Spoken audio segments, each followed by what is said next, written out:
Olá, eu sou a Amanda e você está no canal sobre a leitura. No De Frente com o Mal de hoje, você vai conhecer a história de Sophie Toscan du Plantier. Caso vocês gostem desse tipo de conteúdo, deixem o like no vídeo e se inscrevam também para não perder os próximos vídeos. O vídeo de hoje foi baseado no documentário lançado pela Netflix chamado Sophie, Assassinato em West Cork. Sophie tinha 39 anos quando foi encontrada morta, no dia 23 de dezembro de 1996. O seu corpo foi encontrado em uma área remota em Cork, na Irlanda. Esse caso teve uma grande repercussão, principalmente no país de origem da Sophie, que era a França, e porque esse local era muito conhecido por ser tranquilo e seguro. A Sophie tinha uma casa de descanso nesse local. Era um local bem difícil de chegar, ainda mais com o engarrafamento da época de Natal, o que dificultou um pouco o acesso para a polícia. Ela foi encontrada parcialmente vestida. Ela estava com uma roupa branca de dormir e parte da sua roupa estava presa no arame próximo a ela. Segundo a perícia, o corpo estava ali há algum tempo, cerca de 12 horas. Ela tinha lesões de defesa nas mãos, como se tivesse tentado se arrastar pelo cascalho. Tinha ferimentos graves na cabeça, uma lesão cerebral grave causada por um objeto pesado e próximo a ela tinha um bloco de concreto cheio de sangue, que era a arma do crime. Por ter sido um crime que aconteceu em área externa, aberta, fica mais difícil para a perícia averiguar e tudo que eles acharam foi uma pegada, a arma do crime e marcas de sangue na porteira do local. A pessoa que fez isso estava completamente insana, porque ela matou Sophie e ela não se preocupou de se livrar do corpo, apenas deixou ela ali. Sophie também foi arrastada por moitas espinhosas, então a perícia começou a pensar que provavelmente a pessoa que fez aquilo a ela também acabou se ferindo ali naqueles espinhos que eram bem grandes e resistentes. Quem a matou provavelmente conhecia bem o local, porque um estranho não acharia a casa dela, por ser um lugar bem mais isolado, e ainda por cima não contaria com a presença de um bloco de concreto para utilizar como arma do crime. Os familiares ouviram a notícia na televisão sobre a morte de uma mulher francesa com cerca de 30 anos na área da Irlanda e tentaram entrar em contato com a Sophie, ligaram para a casa dela na Irlanda. O telefone tocou diversas vezes e ninguém atendeu. Então o irmão dela optou por ligar para uma vizinha, visto que era muito específico, justamente uma mulher francesa naquela área ter morrido, já que, apesar de ser um lugar seguro, recebe gente de todos os lugares. Então a vizinha atendeu e muito nervosa, e eles não conseguiam se entender muito bem, por causa do sotaque, mas o irmão, já desesperado por notícia, foi e fez a pergunta direta: é ela ou não é? E a vizinha confirmou que era Sophie. Sophie tinha um filho de 15 anos na época que estava de férias com o pai e ficou sabendo da notícia por ele. Esse foi o primeiro homicídio na área em tempos recentes. Era de fato um lugar muito tranquilo. Como eles não conseguiram achar muita coisa na área externa onde aconteceu o crime, eles resolveram pesquisar também na casa de Sophie para ver se encontravam mais algumas pistas. Eles perceberam que haviam 2 taças entre as louças, o que poderia indicar que ela teve uma companhia. E outra coisa que eles acharam estranho foi que a chave dela estava por dentro da fechadura da porta, o que poderia ter indicado que ela foi forçada a sair e a porta bateu atrás dela. No entanto, o sangue que foi encontrado na cena do crime e a busca por DNA dentro da casa dela, na taça e tudo mais, era somente dela. Não foi possível chegar a maiores conclusões por aí. Sophie produzia documentários e era uma escritora. Ela era casada com Daniel, que era um grande produtor de cinema francês. Era uma vida muito agitada e a Sophie era uma pessoa mais tranquila e discreta. Por isso que ela decidiu ter essa casa aí na Irlanda. A Sophie tinha também o seu lado sombrio. Ela se interessava por coisas mórbidas, morte, monstros. Ela tinha até planejado fazer uma série de filmes sobre fluidos corporais. E algo bem gótico era presente na escrita dela. Ela chegou a escrever sobre um carneiro morto que ela encontrou em uma trilha que ela fez lá na Irlanda, com detalhes bem gráficos e, curiosamente, se assemelhava bem com a forma que ela foi encontrada. Uma mulher chamada Yvonne tinha encontrado com a Sophie no domingo antes dela ter sido assassinada. Sophie esteve em sua casa aterrorizada, dizendo que teve uma experiência muito estranha. Existe um castelo em ruínas nas redondezas. Sophie viu algo terrível lá que a assustou. Ela relatou para Yvonne que viu uma forma branca de uma mulher. O castelo em ruínas é conhecido por ser assombrado pela Dama de Branco. A mitologia do lugar diz que ela mora no lago próximo ali do castelo e que quem a vê morre logo depois. Ela não consultou nenhum irlandês antes de ir lá ao castelo, né? Porque provavelmente algum irlandês falaria para ela sobre a mitologia do local e nunca deixaria ela chegar perto. A Sophie sempre ia para essa casa da Irlanda sozinha, só que curiosamente dessa vez ela convidou diversas pessoas da família e infelizmente todo mundo estava com algum compromisso ou doente e não pôde fazer companhia para ela. Parecia que estava predestinado para algo acontecer ou ela estava com medo já de alguém. De início, foram separados 54 suspeitos da cidade. Muita gente ali não era muito normal. As pessoas iam para lá para se refugiar, por ser um lugar tranquilo, que não se ligavam muito em preconceitos e eram sempre muito bem recebidas. E entre eles tinha até um homem que ele costumava observar mulheres e até roubar os botijões de gás delas. Como Sophie era casada com um grande produtor de cinema francês e era um casal de elite, né, de Paris, começaram a suspeitar que a fama pode ter tido alguma coisa a ver com isso e que poderia ser alguma pessoa francesa também ou qualquer um outro stalker indo atrás dela. E até mesmo suspeitaram do marido dela, Daniel, já que ele parecia ter duas personalidades. Uma mais ansiosa, desconexa, ele tinha problemas financeiros, e uma outra mais extrovertida e comunicativa, que ele mostrava na frente das câmeras. Quando isso tudo aconteceu, ele não quis falar sobre o caso com ninguém, e ele se recusou de ir à Irlanda para reconhecer o corpo de Sophie. E as pessoas ficaram surpresas com essa atitude. No dia 27 de dezembro, uma mulher chamada Marie foi investigada. Ela disse que a Sophie esteve em sua loja e quando ela saiu, Marie pôde perceber que tinha um homem muito estranho com um casaco longo preto de boina do outro lado da rua em frente ao açougue. E quando Sophie saiu da loja, esse homem a seguiu. No dia 11 de janeiro de 97, ainda sem solução para o caso de Sophie, a polícia recebeu uma ligação de uma cabine telefônica de uma pessoa que se identificou como Fiona. Ela disse ter visto um homem na ponte próximo ao local no dia que Sophie foi morta. Mas a polícia precisava de mais informações, então eles começaram a ir para a televisão pedindo, implorando para que essa pessoa entrasse em contato de novo com a polícia, e essa pessoa entrou em contato por mais 2 vezes. Na segunda vez, entrou em contato novamente, se identificando como Fiona, em uma cabine telefônica. Mas na terceira vez, acabou fazendo a ligação de um telefone de casa mesmo. Eles rastrearam essa ligação e viram que a ligação era de Marie. Eles acharam estranho o fato de Marie estar se escondendo atrás de um outro nome e ligando de cabine telefônica, ao invés de se apresentar diretamente à polícia. Mas como eles conseguiram rastrear a ligação e viram que era da casa de Marie, ela começou a colaborar. Então, no final de janeiro, ela foi ao supermercado, encontrou novamente esse homem e prontamente ela reconheceu. Ela saiu do supermercado deixando tudo para trás porque sabia que teria polícias ali em volta.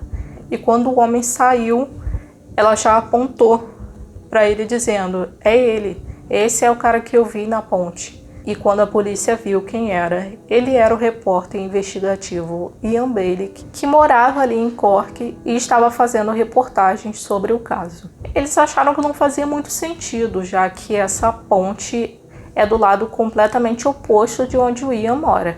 O Ian era um repórter investigativo em busca de uma reportagem que o destacasse, e aquela era a oportunidade. Então ele deu um jeito de ultrapassar a linha demarcada pela polícia no local do crime, dizendo que estava levando comida e leite para as pessoas que estavam lá, mesmo sem ter sido solicitado.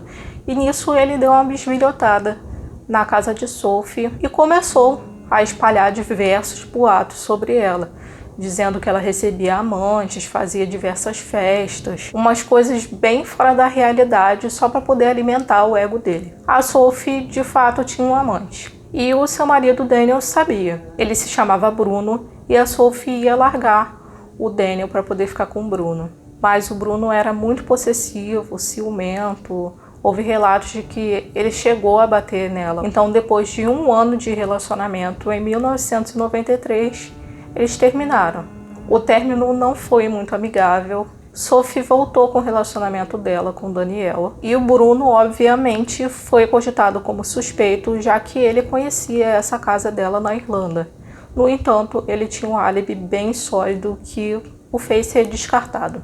Levantaram também a possibilidade de ser um assassinato por aluguel encomendado pelo Daniel. O Ian levantou um boato com base nas teorias da cabeça dele de que o Daniel perderia metade dos bens dele se por acaso eles se divorciassem e que Sophie tinha um seguro de vida bem grande e que o beneficiário era Daniel. Mas apesar deles terem achado estranho que o Daniel não tenha comparecido à Irlanda para reconhecer o corpo de Sophie, quando eles viram o quão devastado o Daniel estava no velório dela, eles perceberam que esse era o motivo pelo qual ele não quis ver a Sophie antes do velório. Além disso, uma amiga da Sophie disse que ele se sentia muito culpado por não estar com ela nos últimos momentos dela. Então perceberam que o repórter Ian Bailey tinha alguns arranhões no braço e também um pequeno corte em cima da sobrancelha.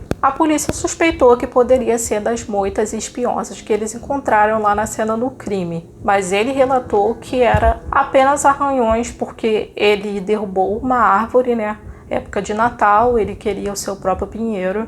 E ele derrubou uma árvore e acabou se arranhando nela.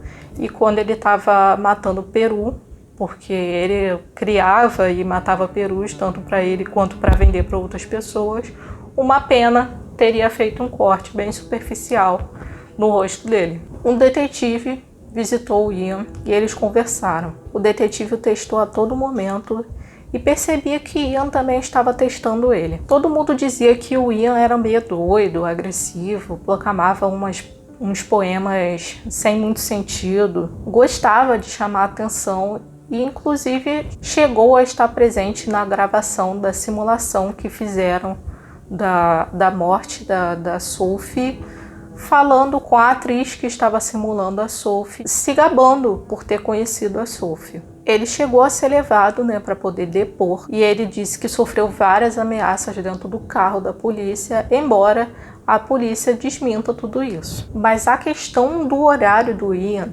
no dia da morte da Sophie é muito estranha. Queriam saber se ele já tinha conhecido ela antes e ele negou, embora antes já tivesse falado que conhecia ela, e uma conhecida de Sophie disse que ela ia para a Irlanda conhecer um cara que escrevia poemas e que era residente de lá de Cork. As inconstâncias no horário são as seguintes. Foi encontrado somente às 10 horas da manhã do dia seguinte. A notícia só foi ao público às 2 horas da tarde. No entanto, 10h45, o Ian ligou para uma mulher chamada Caroline, com quem ele tinha marcado um compromisso de trabalho, dizendo que ele não poderia ir porque tinha acontecido um assassinato. E quando ela perguntou se era alguém que ela conhecia, ele falou não, é uma francesa. 11h30, ele ligou para uma outra pessoa dizendo que não poderia fazer a entrega de um peru porque ele estava investigando um assassinato, bem antes das 2 horas também, quando a notícia saiu para o público. E 1h45, ele recebeu a ligação de um editor de um jornal falando sobre o caso.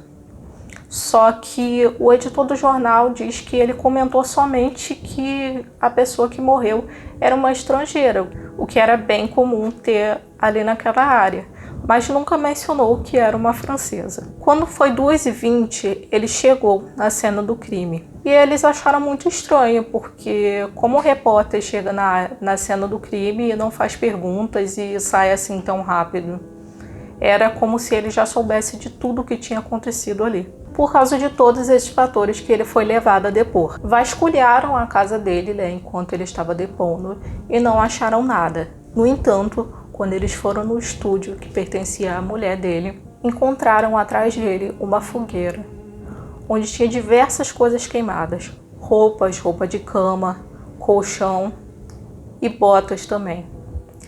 Então ali provavelmente poderia ter algo que pudesse incriminar Ian, mas estava tudo queimado e era impossível coletar DNA ou medir sola para poder saber se era compatível com o que eles encontraram na pegada que estava na cena do crime. Então chamaram Jules, que era a parceira do Ian, para depor também. Ela disse que no dia que aconteceu o assassinato de Sophie, eles passaram o dia todo fora de casa e voltaram bem tarde. Eles chegaram a parar na colina, né, por causa da vista, que era muito bonita, e perceberam que a luz da casa de Sophie estava acesa. O Ian olhou para lá e falou, de repente eu deveria ir lá, deve estar rolando alguma festa e tal. Mas depois ele recuou e disse, eu acho que alguma coisa de muito ruim vai acontecer aqui hoje. E a Julie, querendo ir logo para casa, convenceu de entrar no carro e ir embora. Ao perguntarem a ele se ele tinha saído da cama no meio da noite, ele disse que não e disse que a Julie poderia confirmar isso. No entanto, a Julie disse que percebeu que ele estava bem inquieto e depois mais ou menos de 1 hora que eles tinham deitado, ele levantou e ela só ouviu de novo às 9 horas da manhã, quando ele trouxe café da manhã. Então ele mudou o depoimento, disse que ele levantou sim, mas ele levantou e ficou escrevendo umas coisas em casa, porque não estava conseguindo dormir, e deu um pulo no estúdio. Só que ele disse que o estúdio ficava bem ao lado da casa, quando na verdade esse estúdio fica a 230 metros. Então a Julie acabou dizendo que por ele estar com aquela marca no rosto que ela não recordava de ter visto, que ele disse que era da pena do Peru, e ele ter saído também no meio da noite era evidência de que ele tinha matado aquela mulher. Mas como só tinha provas circunstanciais, não eram provas concretas, suficientes, e também não tinha uma confissão, o Ian acabou sendo liberado. Precisava de mais investigação, contato com testemunhas. Ele era uma pessoa complexa, mas isso não fazia um assassino. Aí boatos começaram a surgir sobre o Ian, de que ele quebrava imagens religiosas, que uivava para a lua e coisas do tipo. E quando seu amigo foi visitá-lo para poder contar desses boatos, né, porque queria que ele ficasse sabendo logo por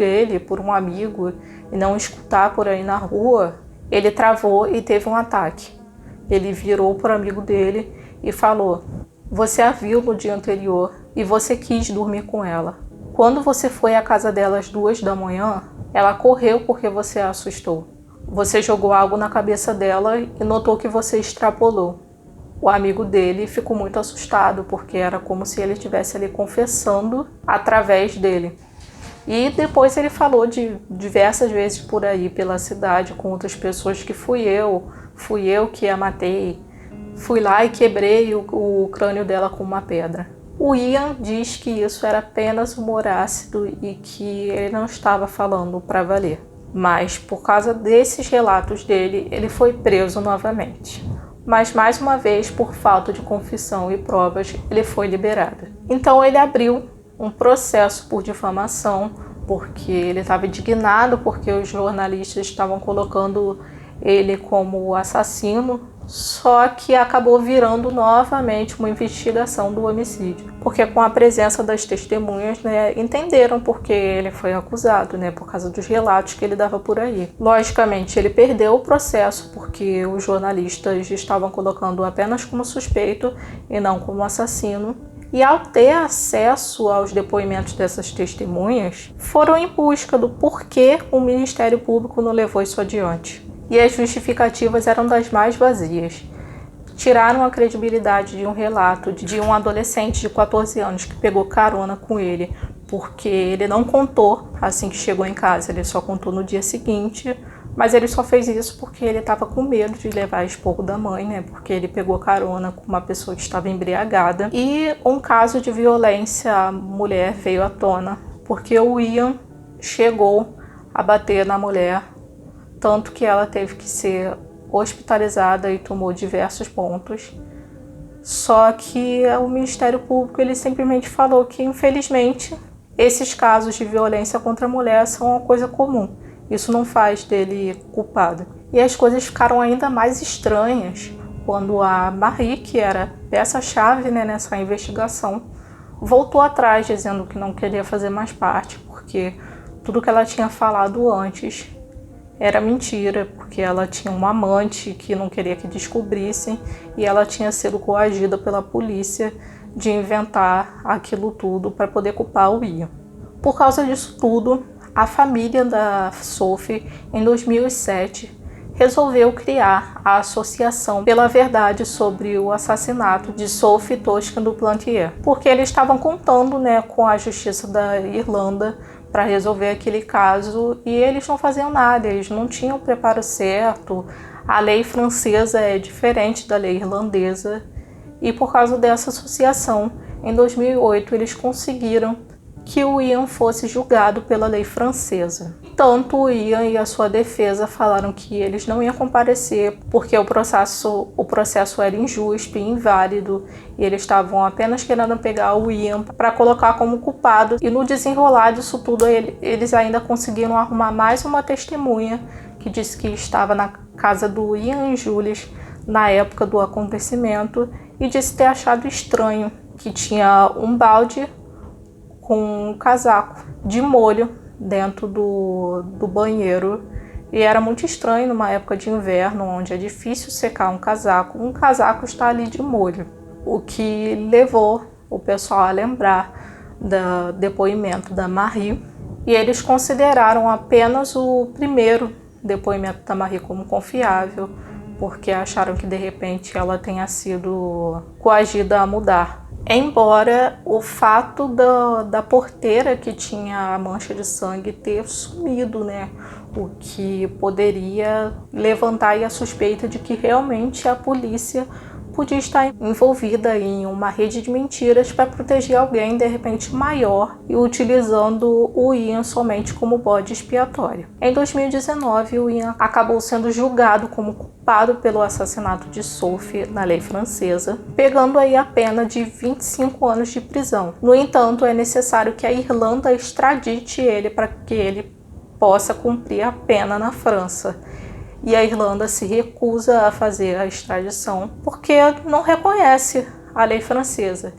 Então, por causa disso, o Ian vive aí em liberdade ainda na Irlanda e a família ainda luta por justiça. O que mais incomoda a família é que ele não confessou. Mas o pai da Sophie questiona se isso realmente traria paz. Como que é possível você ter paz sendo que um ente querido seu está morto? Ainda mais perdendo a Sophie da forma que eles perderam, de uma forma tão brutal. Muitos acham que o Ian foi julgado apenas pela personalidade dele, por ele ser excêntrico, doido, mas não acham que ele seja realmente o culpado. Ele ainda afirma que é inocente e simpatiza pela família da Sophie e sabe que eles só vão sossegar quando realmente acharem o culpado pela morte dela. A Julius, que era parceira do Ian, também assegura a sua inocência, apesar deles já terem se divorciado. Pela lei francesa, ele continua condenado por homicídio, embora tenha o direito a um novo julgamento,